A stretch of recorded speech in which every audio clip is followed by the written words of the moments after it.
खेला समझ में नयावे जिंदगी खेला समझ में नयावे मन सपना के महल बनावे मन सपना के महल बनावे दुनिया ढेला चलावे जिंदगी खेला समझ में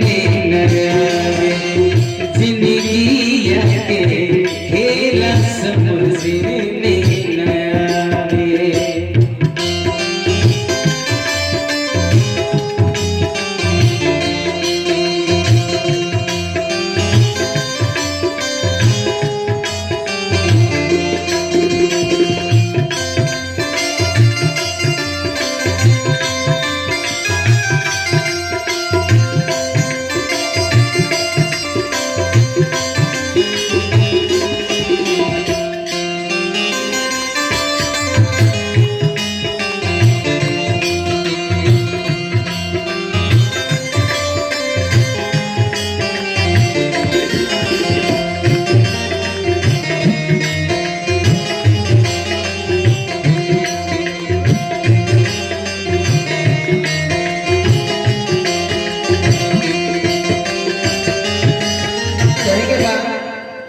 सुंदर लाइन में बाबा अजयचा समीरचा समय हसावे समय रोवावे समय ही नाचे नचावे हो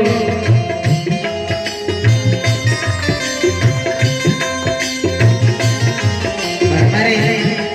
मानिए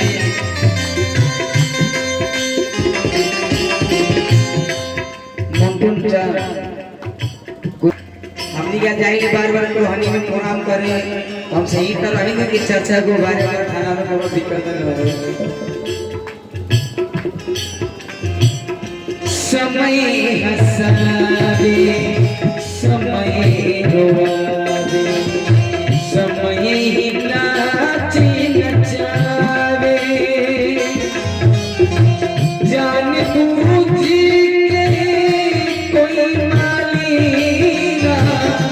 जान बूझ के कोई मालीना आपन बगिया जरावे जिंदगी के खेला समझ में नयावे जिंदगी के खेला समझ में नयावे।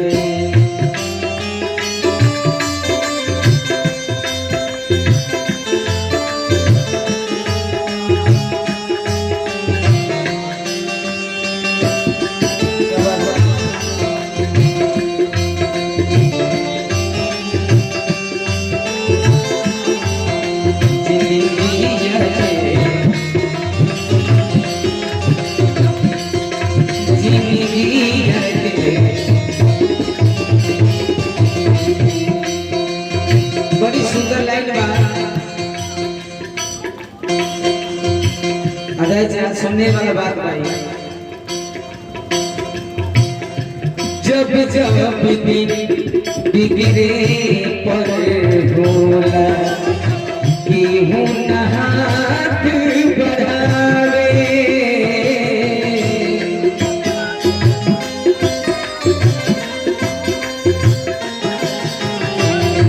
जब जब दिन बिगड़े